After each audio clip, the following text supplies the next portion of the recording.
Hi, today is 26th of January 2020. Let us have a quick brief on today's newspaper, The Hindu. Happy Republic Day. Look, today we are going to discuss all these topics. First is about Padma Awards. Second would be about India Brazil Inc. Action Plan to deepen strategic partnership. Number 3 would be about Nirbhaya convict move plea in Supreme Court. Number 4 is about Kashmir students back in Stone Age.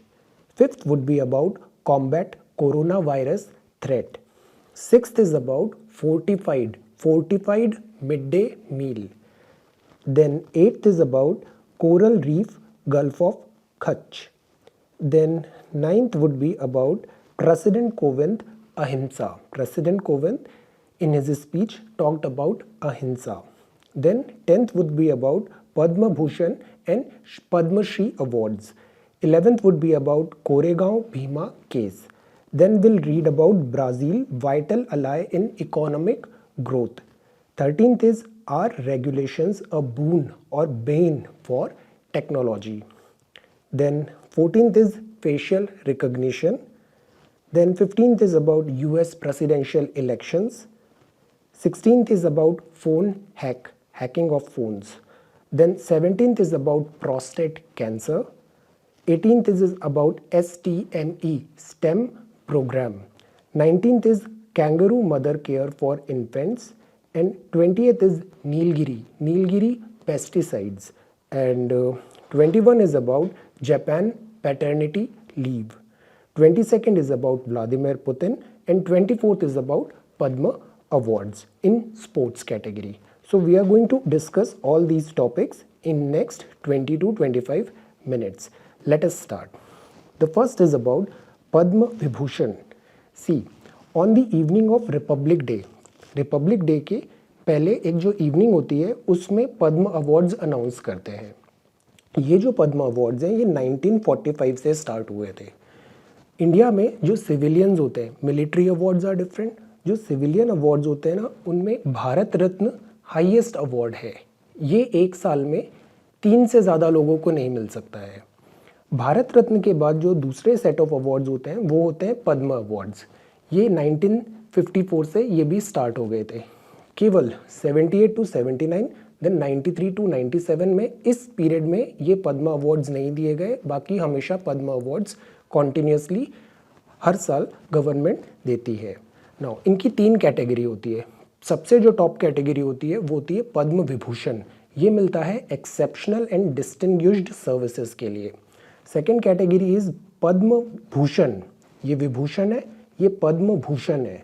पद्म भूषण मिलता है distinguished services of high order. Padma Shri मिलता है distinguished services. तो ये 3 category है, Padma Shri, Padma Bhushan and Padma Vibhushan. Now government servants except doctors and scientist are not eligible. मतलब doctors और scientist को मिल सकता है, बाकी गवर्नमेंट सर्वेंट्स को ये अवार्ड्स नहीं मिलते हैं. Normally not conferred posthumously, but कुछ केसेस में ये पॉस्ट्यूमसली मतलब मरणोपरांत भी मिलते हैं. ये जो होते हैं ना, एक साल में 120 मैक्सिमम नंबर है इन तीनों अवार्ड्स का कलेक्टिव.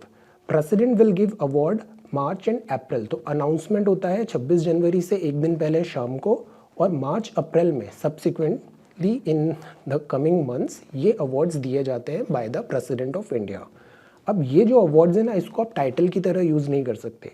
लाइक आप नहीं बोल सकते कि Padma Vibhushan this and this, because article 18 में अबॉलिशन ऑफ टाइटल हो चुका है. So they can not be used as a title. अब इनका सिलेक्शन कैसे होता है? इनका सिलेक्शन होता है प्राइम मिनिस्टर लेड कमेटी से. और इसके जो नॉमिनेशन है, मतलब आप चाहते हो कि आपको पद्म भूषण या पद्म अवार्ड्स मिले, तो इसका जो नॉमिनेशन है वो ओपन टू एवरीबडी होता है. इसमें आप सेल्फ नॉमिनेशन भी कर सकते हो. मतलब you your self can nominate your self that you should be given a Padma award.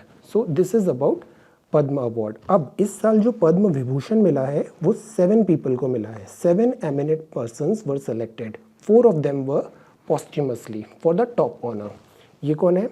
ये है Arun Jaitley, Sushma Swaraj, George Fernandes, Vishweshwar Tirtha Swami, then Anirudh Jugnauth, then Channulal Mishra, then MC Mary Kom. इन 7 लोगों को पद्म विभूषण मिला है।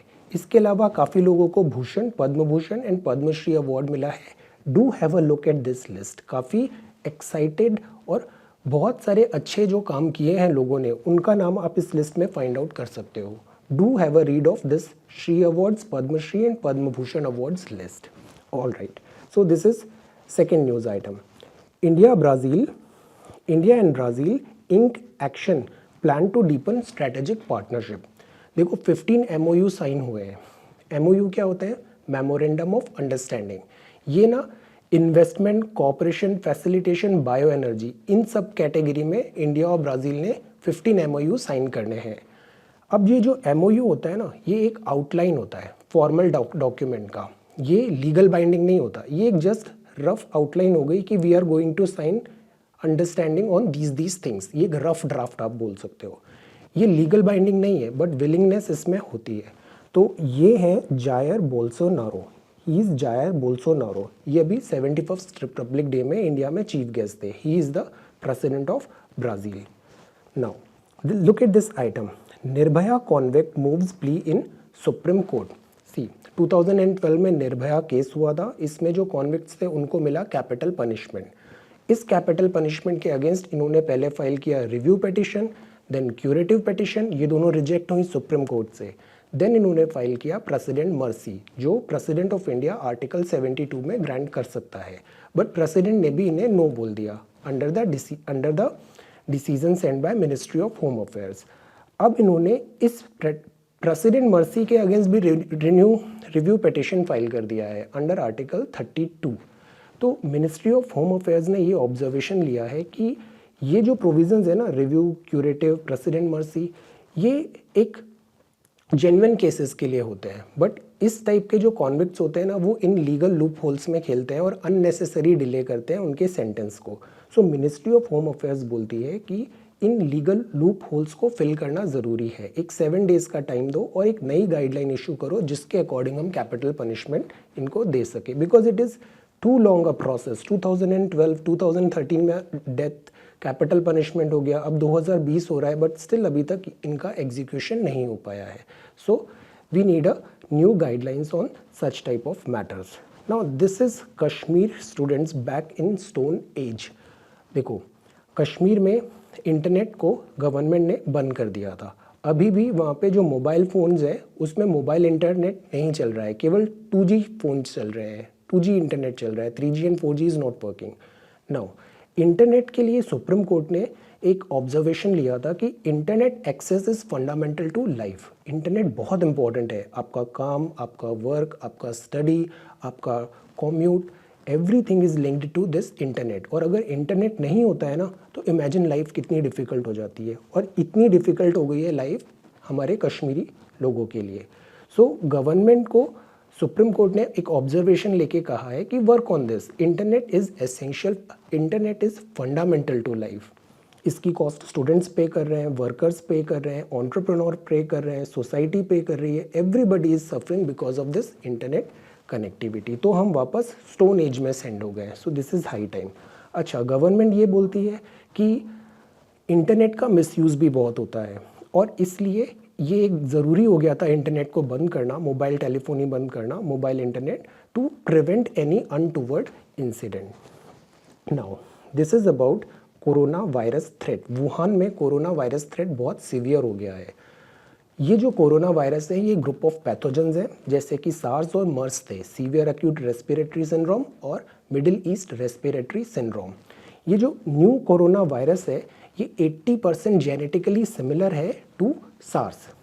नाउ ये जो सार्स था, ये बैट्स और कैमल से आया था, मर्स। तो ये बेसिकली एनिमल से ह्यूमन में ट्रांसफ़र हुआ था। अब ये ह्यूमन टू ह्यूमन भी ट्रांसफ़र हो सकता है। अब बिकॉज चाइना का पॉपुलेशन भी ज़्यादा है, चाइनीज़ न्यू ईयर भी था, तो ज़्यादातर लोग आपस में कांटेक्ट में आएंगे। So that is why Wuhan जो है सिटी, इसको उन्होंने क्वारंटाइन कर दिया चाइनीज़ गवर्नमेंट ने। अब यहाँ पे एक लिखा है, पीएमओ ने जो मीटिंग किया है वो वीरोलॉजी लेबोरेटरीज़ के बारे में बात किया है। What is virology? Virology is the branch of science that deals with the study of virus. इसमें ये बात भी नोट करने वाली है कि WHO ने अभी तक इसे PHEIC डिक्लेयर नहीं किया है। PHIC का मतलब होता है public health emergency of international concern. So this is page number 1. Now this is page number 2 and this is page number 3. Again there is an advertisement of Money app. We are discussing it for past few days. Money app है, इस app से जो visually impaired है वो ये जो notes है ना इनका डिनोमिनेशन पता कर सकते हैं कि ये 50 रुपी का है, 100 रुपी का है, 200 रुपी का है, लाइक दैट। ये RBI ने इशू किया है। Now this is page number 3 and this is page number 4. This is about Republic Day. We'll have a detailed discussion on Republic Day in tomorrow news item. Now this is page number 4 and this is page number 5. Rajasthan to fortify mid day meal. Fortification का मतलब क्या होता है?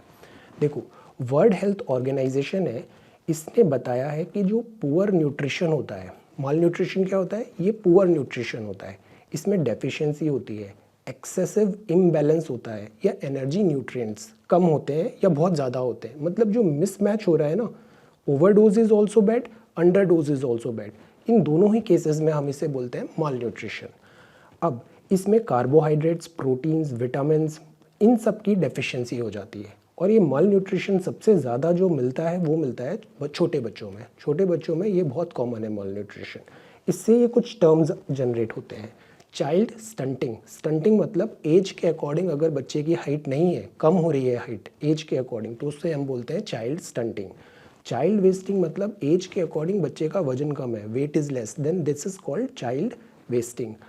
Unhealthy children होना बहुत बुरी बात है, दैट इज़ अलार्मिंग। सो इसीलिए हम उनके फूड पे काम कर रहे हैं। Food fortification is such type of method. इसमें हम क्या करते हैं? फोर्ट बना देते हैं, मतलब स्ट्रॉन्ग बना देते हैं। तो मतलब फूड में हम एक्स्ट्रा न्यूट्रिएंट्स डाल देते हैं, तो इसको हम बोलते हैं फूड फोर्टिफिकेशन। जैसे कि फ्रूट जूसेस में हमने कैल्शियम डाल दिया, इससे बोन्स स्ट्रॉन्ग होगी। मिल्क में हमने विटामिन डी डाल दिया। तो ये एग्जाम्पल्स हैं फूड फोर्टिफिकेशन के। अब मिड डे मील स्कीम है, इसमें बच्चों को दोपहर का खाना गवर्नमेंट प्रोवाइड कराती है, आंगनवाड़ी, स्कूल्स, इन सब में। तो यहाँ पे हम फूड फोर्टिफाइड फूड देने का प्रोविज़न कर रहे हैं। ये ईट राइट कैंपस हमने यहाँ पे प्लान किया है, कॉइन किया है टर्म। FSSAI, इस बॉडी के बारे में you should know about it. ये है food safety and standards authority of India. इसका बहुत बड़ा रोल है एडल्ट्रेशन को स्टॉप करने में, और इस टाइप के जो हेल्दी डाइट्स जो हैं इनको प्रमोट करने के लिए FSSAI का काफ़ी इम्पॉर्टेंट रोल है। So this is page number 5 and this is page number 6, this is page number 7, this is page number 8 and this is page number 9. Look at this item. A bid to restore coral reef in Gulf of Kutch using biorocks. Now what is biorocks and what are coral reefs? ये gulf of Kutch में कहाँ मिल रही है? देखो, ये है हमारा India में कोरल रीफ मिलती है अंडमान एंड निकोबार में, गल्फ ऑफ मन्नार में, लक्षद्वीप में, गल्फ ऑफ कच्छ में और मालाबार में। इस जगह पे नहीं मिलती है coral reef, because coral reef को फ्रेश वाटर चाहिए, और ये सारी रिवर्स यहाँ पे अपना वाटर डिस्चार्ज कर रही हैं बे ऑफ बंगाल में, तो यहाँ मडी वाटर हो जाता है। तो इस एरिया में देखना कोरल रीफ नहीं मिलेगी, कोरल रीफ मिलेगी यहाँ यहाँ यहाँ यहाँ। ओके, नाउ कोरल रीफ्स को इन शॉर्ट चाहिए क्लियर वाटर और सनलाइट। इनको नहीं चाहिए fresh water, muddy water is bad, high और लो टेम्परेचर होता है ये भी bad, 20-25 temperature is good degree centigrade. Now coral reef होती क्या है? देखो, एक ऑर्गेनिज्म होते हैं कोरल पॉलिप। ये कोरल पॉलिप होते हैं, ये कैल्शियम को सीक्रेट करते हैं, और कैल्शियम क्या होता है? डिपॉजिट होता जाता है, तो एक बिल्डिंग बन जाती है डिपॉजिशन से। इस बिल्डिंग में रहने आ जाते हैं एल्गे। एल्गे क्या होते हैं? एल्गे फिर इस बिल्डिंग में रहते हैं, और एल्गे फूड प्रोवाइड करते हैं कोरल पॉलिप को। तो इसने इनको घर दिया, और इसने इनको, कोरल पॉलिप ने एल्गे को शेल्टर दिया, और एल्गे ने कोरल पॉलिप को फूड दिया, मतलब plus plus. This is a symbiotic relationship. अब कोरल रीफ जो होती है इसके टाइप्स होते हैं like fringing, barrier and atoll. Climate change हो रहा है, तो क्लाइमेट चेंज होने के कारण ये एल्गे मरने लग जाती हैं। अब बिकॉज एल्गे कलरफुल होती है, और अगर ये कलरफुल एल्गे मर जाएंगी तो डीकलरेशन हो जाएगा, और इस डीकलरेशन को हम बोलते हैं कोरल ब्लीचिंग। तो कोरल ब्लीचिंग का मतलब है कि जो कोरल इसमें रह रही है एल्गे वो मर गई है। सो अगर कोरल एल्गे मर जाएगी तो पॉलिप को खाना मिलना बंद हो जाएगा, तो कोरल पॉलिप भी मर जाएंगे। तो इस तरीके से पूरी कोरल रीफ्स डिस्ट्रॉय हो जाती है। नाउ इनके रिस्टोरेशन में बहुत टाइम लगता है। अब इधर ये आता है बायो रॉक का concept. Zoological survey of India ने ये बायो रॉक बनाई है गल्फ ऑफ कच्छ में। इसमें ये लोग क्या कर रहे हैं, सी वाटर में जो बॉटम ऑफ सी है ना, यहाँ पे पॉजिटिव नेगेटिव ऐसे करके चार्ज फ्लो करा देंगे, करंट फ्लो करा देंगे। तो इससे कैल्शियम आयन और कार्बोनेट आयन ये दोनों जुड़ के बन जाएंगे कैल्शियम कार्बोनेट। कैल्शियम कार्बोनेट बन जाएगा और जो बिल्डिंग जो कोरल पॉलिप बना रहे थे वो कैल्शियम कार्बोनेट बना रहे थे, तो इससे बिल्डिंग फॉर्मेशन ईजी हो जाएगा, 4 टाइम्स फास्टर हो जाएगा और जो कोरल कॉलोनी है वो फिर से रीबिल्ड हो जाएगी और इसलिए जो कोरल है ना उनका रिस्टोरेशन बहुत क्विक हो जाएगा। सो ये एक नया बहुत इंटरेस्टिंग और अच्छा कॉन्सेप्ट है बायो रॉक्स का। जो कोरल रीफ्स होती है ना, इनको रेन फॉरेस्ट ऑफ ओशन भी बोलते हैं बिकॉज यहाँ पे बायोडाइवर्सिटी बहुत ज़्यादा होती है।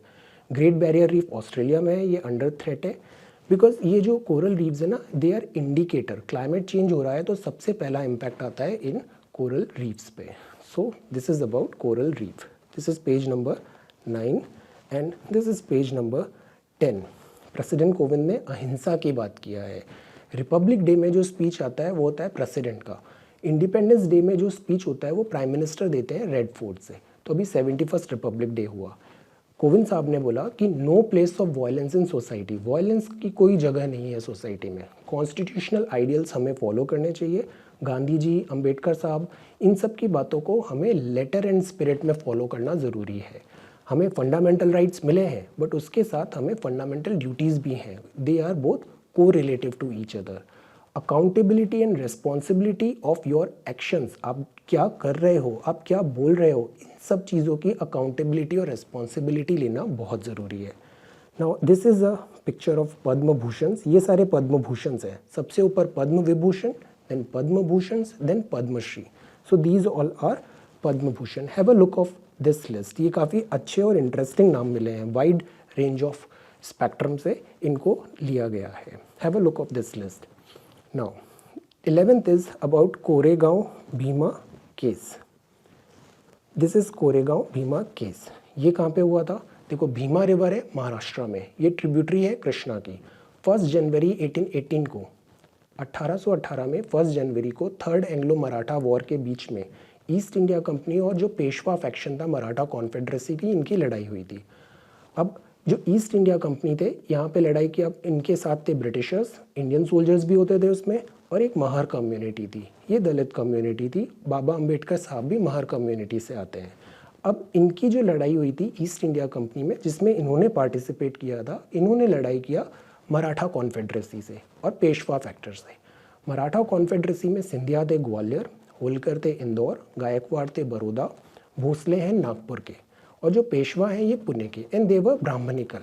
तो अब 200 साल बाद 2018 में इनमें जब ये सेलिब्रेट कर रहे थे तो यहाँ पे वायलेंस हो गया था भीमा कोरेगांव केस में 2018 में, और ये NIA उसी का इन्वेस्टिगेशन कर रही है। This is a very unfortunate thing to happen in 21st century. Now ये है Brazil vital ally in economic growth. यहाँ पे जो ब्राज़ील है इसके साथ हमने MOU साइन किया है। $8 बिलियन ट्रेड है अभी हमारा ब्राज़ील के साथ, और टारगेट है इसको $25 बिलियन इंक्रीज़ करना with in 3 years of time. अभी डिफेंस एक्सपो जो होने वाला है ना लखनऊ में, इसमें ब्राज़ील का काफ़ी एक्टिव पार्टिसिपेशन होने वाला है। Now this is about sugar cane subsidy. देखो, जो इंडिया है शुगर केन प्रोड्यूस होता है महाराष्ट्र में और उत्तर प्रदेश में बहुत शुगर केन प्रोडक्शन है। अब जो ब्राज़ील है वहाँ पे भी बहुत शुगर केन प्रोडक्शन है। वर्ल्ड का 35% जो वर्ल्ड शेयर है ना वो शुगर केन का एक्सपोर्ट वो ब्राज़ील से आता है। तो इंडिया जो है ना वो शुगर केन फार्मर्स को फेयर एंड रिन्यूमरेटिव प्राइसेस देता है, सब्सिडी प्रोवाइड करता है। तो ब्राज़ील ने उसके अगेंस्ट WTO में केस हमारे अगेंस्ट लगा दिया था। अब यहाँ पे ये बात हुआ है कि इस केस को विड्रॉ करना ज़रूरी है।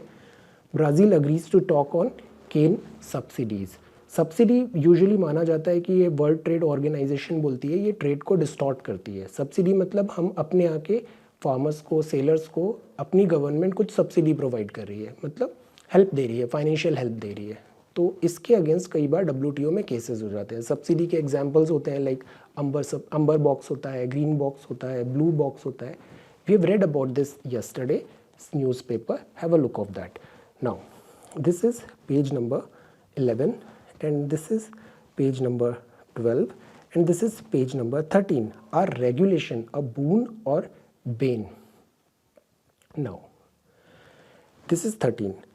रेगुलेशन मतलब गवर्नमेंट उस चीज़ को रेगुलेट कर रही है, टेक्नोलॉजी को रेगुलेट कर रही है। इसमें स्पेसिफिकली बात किया है आर्टिफिशियल इंटेलिजेंस का। आर्टिफिशियल मतलब कृत्रिम, इंटेलिजेंस मतलब बुद्धिमानी।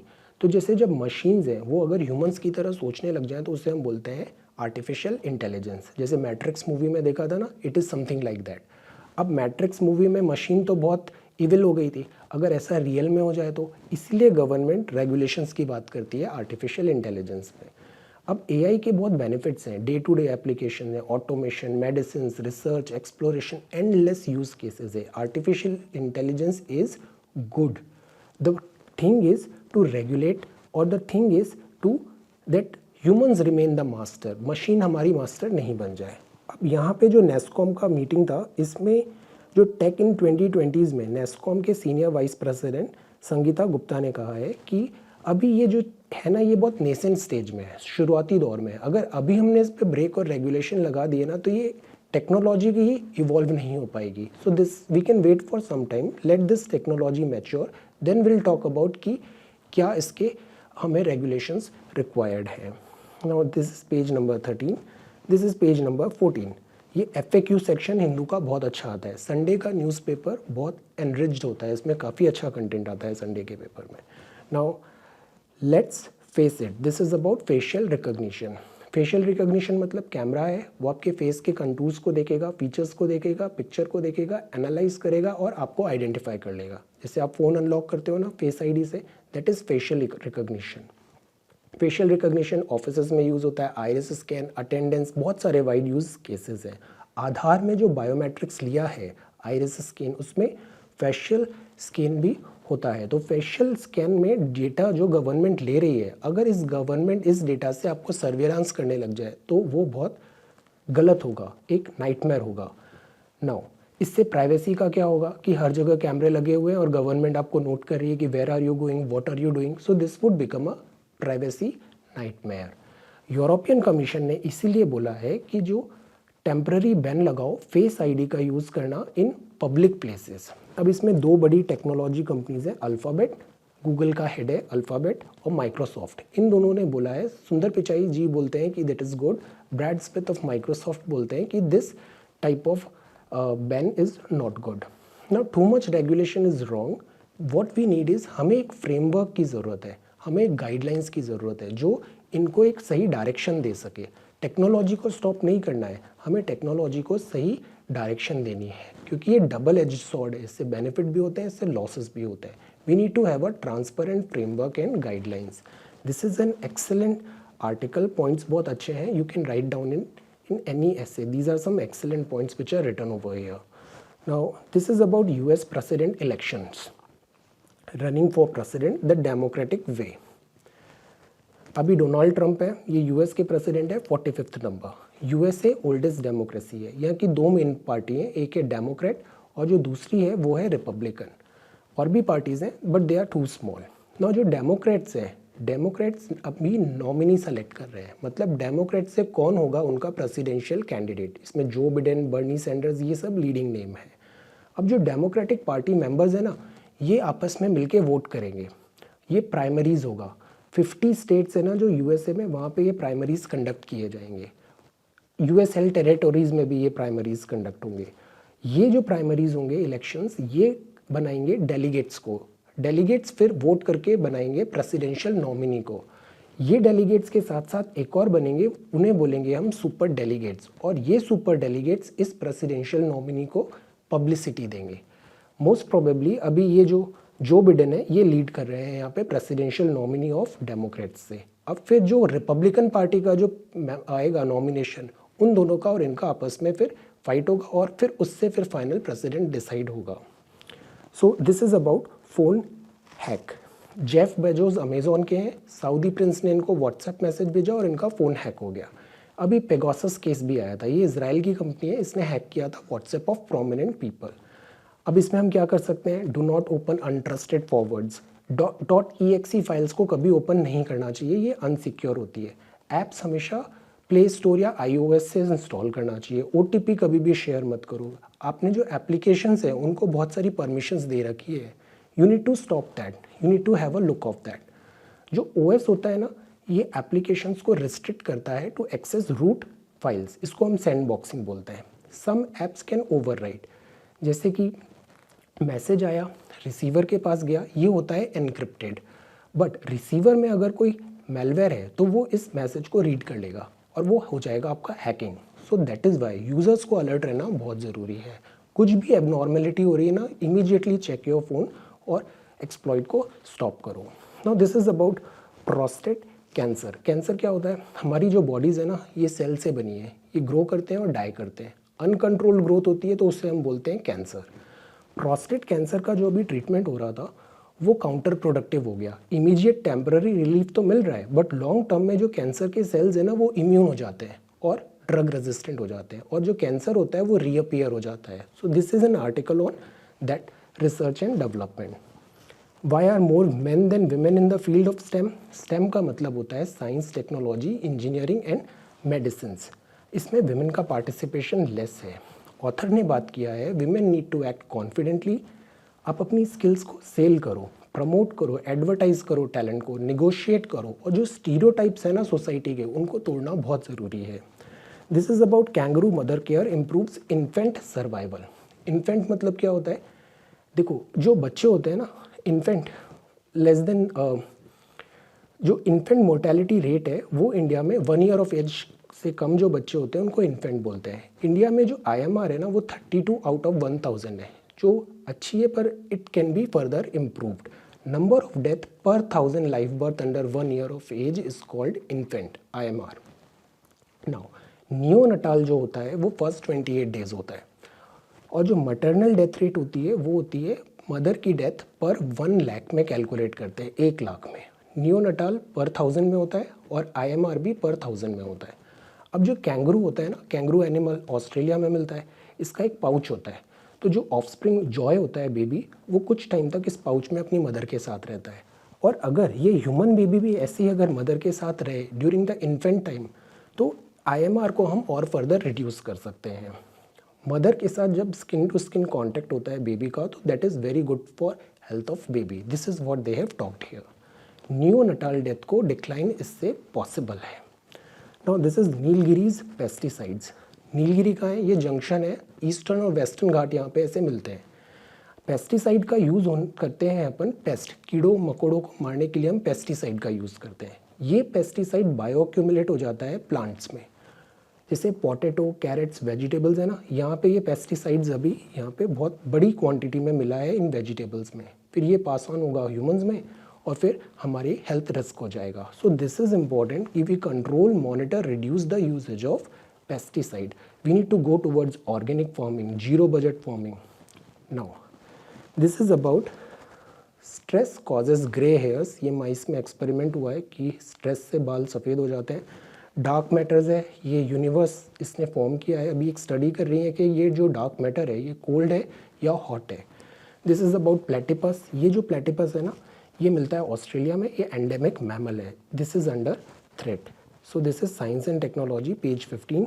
This is about Japan's precedent. Japan में एक नया प्रेसिडेंट हुआ है कि ये जो पर्सन है, इन्होंने पैटर्निटी लीव लिया है, मीन्स फादर ने लीव लिया है बच्चे के जन्म के बाद। ये बहुत बड़ा चीज़ है इन जापान कल्चर। जापान का ऐसा इन्वर्टेड पॉपुलेशन पिरामिड है, जो इनकी पॉपुलेशन है वो कम हो रही है, बर्थ रेट बहुत कम है, एजिंग हो रही है। सो जापान में क्या है, यूजुअली कल्चर ऐसा है कि वो बहुत वर्क अल्कोहलिक होते हैं, वर्क में बहुत सीरियस होते हैं, और जो इसीलिए जो बच्चे हैं वो यहाँ पे बर्थ रेट काफ़ी कम है। तो this is a good example, this is a good step towards work life balance होना बहुत ज़रूरी है। Work is important, life is also important. और जो यूजुअली मैटरनिटी बेनिफिट लीव्स मिलती हैं, मदर लीव लेती है, अब यहाँ पे फादर ने लिया है, तो दिट is रेड्रेसिंग gender stereotypes.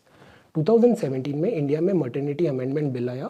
Paid leaves अब 12 से 26 वीक्स हो गई हैं, और एक क्रीश फैसिलिटी की प्रोविज़न है कि अगर 50 एम्प्लॉई हैं तो आपके वर्क प्लेस में मदर के लिए क्रीश होगा जहाँ पे वो अपने बेबी को रख सकती है, और 4 विजिट्स ड्यूरिंग वर्किंग आवर्स इसको प्रोवाइड किए जाएंगे। Now this is about Putin's plan to change Russians institution.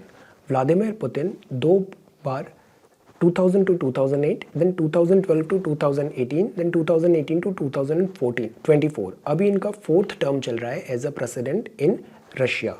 देखो रशिया में जो प्रेसिडेंट है उसके 2 टर्म्स फिक्स्ड है, और पहले ये जो था ना प्रेसिडेंटशिप ये 4 इयर्स के लिए होता था।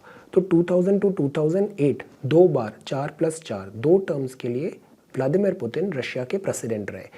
अब जब 2 टर्म कंप्लीट हो गए तो इन्होंने दिमित्री मेदवेदेव को वहाँ का प्राइम मिनिस्टर बना दिया और खुद वहाँ का प्रेसिडेंट बना दिया दिमित्री मेदवेदेव को, और वो खुद बन गए अपने रशिया के प्राइम मिनिस्टर। 2008 टू 2012 ये वहाँ के प्राइम मिनिस्टर बन गए। 2012 में व्लादिमीर पुतिन फिर से बन गए प्रेसिडेंट 2018 तक। अब ये 2018 टू 2024 तक प्रेसिडेंट है। तो इस ड्यूरेशन में 4 साल की प्रेसिडेंटशिप थी, अभी 6 साल की प्रेसिडेंटशिप है। अब जब 2024 में ये प्रेसिडेंटशिप कंप्लीट होगी तो फिर से 2 टर्म हो जाएंगे, 1 और ये 2nd। तो अब 2024 के लिए ऐसा कह रहे हैं कि पुतिन अभी से तैयारी चालू कर रहे हैं। 2020 में जैसे अभी जो ये प्राइम मिनिस्टर थे दिमित्री मेदवेदेव, इन्होंने रिज़ाइन कर दिया है, कॉन्स्टिट्यूशनल चेंजेस आ रहे हैं। So this experts are saying Putin is planning for 2024, और जैसा 2008 में हुआ था ऐसा ही कुछ अब 2024 में पॉसिबल है। Now this is about Padma awards. Padma awards in sports. Padma Vibhushan मिला है मैरी कॉम को, ये बॉक्सिंग करती हैं। पद्म भूषण मिला है पीवी सिंधु को, ये बैडमिंटन है। पद्मश्री मिला है जहीर खान को, ये क्रिकेटर है, फास्ट बॉलर। बैम बैम देवी हैं, इनको फुटबॉल खेलती हैं ये, इनको पद्मश्री मिला है। MP गणेश रानी रामपाल को हॉकी में पद्मश्री मिला है। Jitu Rai is in for shooting, Tarundeep Rai is for archery. इन सारे स्पोर्ट्स पर्सन को पद्म अवार्ड्स मिले हैं अभी। So what we all read today, we read about, so this is sports, we read about Padma awards, then we read about Vladimir Putin, we read about Japan paternity leave, we read about Nilgiri pesticides, we read about kangaroo mother care for infants, STEM program, we read about prostate cancer, then we read about phone hack, we read about US president elections, we read about facial recognition, are regulation a boon or bane for technology, we read about Brazil vital ally in economic growth, हमने Koregaon Bhima case देखा, पद्म भूषण और पद्मश्री के बारे में पढ़ा, president Kovind का speech देखा अहिंसा के बारे में। We read about bio rock, coral reef, Gulf of Kutch. We read about food fortification, combat coronavirus, Kashmiri students back in Stone Age, Nirbhaya convict move plea in Supreme Court, India-Brazil Inc. action plan to deepen strategic partnership, and then we read about Padma Award. So all these things we read today. This is today's newspaper, 26th of January 2020. Thank you so much for watching this video. Take care.